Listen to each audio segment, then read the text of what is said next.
შემდეგი ქალური манипуляცია არის ფარული დომინირება. როგორ გამოიყურება პრაქტიკაში?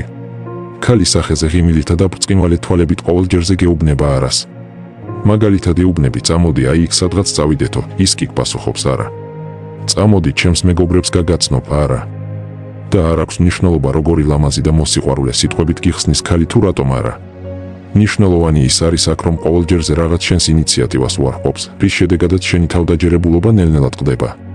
ახლა ბევრი ვერ მიხვდება რას გულისხმობ და ნაადრევ დასკვნებს გამოიტანს. მაგრამ მოიცადე ცოტა ხანი, აგიხსნი ახლა ყველაფერს. ლოგიკა იმაშია რომ ჯერ ქალი უარყოფს, არას გეუბნება ამა თუ იმ შენს ინიციატივაზე. ხოლო გარკვეული დროის შემდეგ კი რაღაცაზე გთანხმდება. მაგ დროს შენ ყურებამდე ღიმილით გიხარია.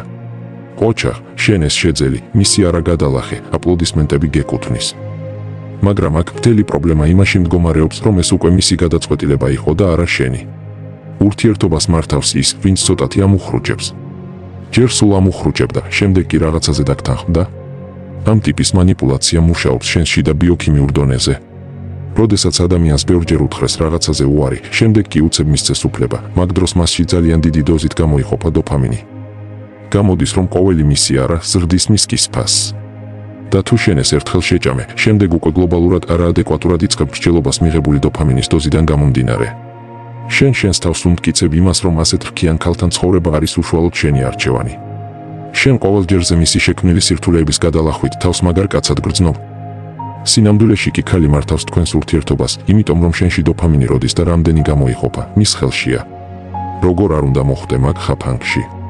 თუ ქალი რამეზე გეუბნება არას, არავითარ შემთხვევაში მეორედ მას ეგ აღარ უნდა შესთავაზო. მე მეცაც გეტყვი, მან ისე უნდა ქნას რომ გარკვეული ძალისხმევა დასჭირდეს იმისთვის რომ მიიღოს ის რაზეც ადრე უარი გითხრა. ანუ თუ ის დღეს რაღაცაზე გეუბნება არას, ხოლო ერთი კვირის ან თვის შემდეგ კი უკვე აქეთ თუ გთავაზობს იგივეს, ეგრევე არ უნდა დათანხმდე. მან უნდა იგრძნოს შენი ინიციატივის ფასი. მას კარგად უნდა მიახვედრო რომ შენი ინიციატივები არის ლიმიტირებული და დროში შეზღუდული. შესაბამისად შემდეგისთვის გაითვალისწინებს მაგ ყველაფერს.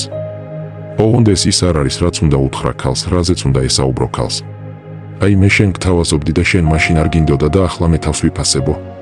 თუ შენ ლაპარაკს დაუწყებ მაგ საკითხზე, უბრალოდ ნაწყენი პატარა ბიჭუნა იქნები მის თვალში. შესაბამისად აქ ლაპარაკი კი არა, მოქმედებაა საჭირო. შენ უნდა გაითვალისწინო შემდეგი. მასეთ ქალთან რომელიც манипуляციის ამ მეთოდს იყენებს, თუ შენ თამაშის წესები არ იცი, უბრალოდ ცოცხლად შეგჭამს. ამიტომ ან მასევე უნდა ეთამაშო, ან უბრალოდ უნდა გახვიდე მაგ თამაშიდან.